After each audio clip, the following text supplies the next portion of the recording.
on a encore une longue liste d'obstacles à surmonter. Dans ce guide sur l'impunité, on liste 10 obstacles principaux à l'accès des victimes à la justice, victimes de torture et mauvais traitements. Et donc ces obstacles sont quand même assez importants et font qu'aujourd'hui encore, on n'a toujours pas une seule condamnation pour torture en Tunisie, à l'exception d'une condamnation rendue juste après la Révolution et les agents ont été condamnés à des peines d'emprisonnement totalement ridicules. Mais hormis cette exception qui était certainement due à la Révolution, depuis, on n'a eu aucune condamnation pour torture.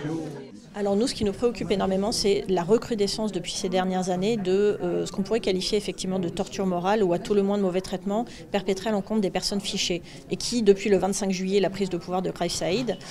s'est étendue aussi à des opposants politiques, c'est-à-dire, et ça se manifeste sous la forme de restrictions arbitraires de liberté, de restrictions répétées à travers des assignations à résidence, des interdictions de quitter le territoire, etc.,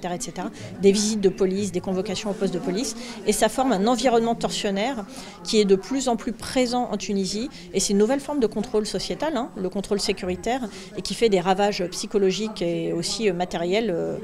chez les gens qui sont visés.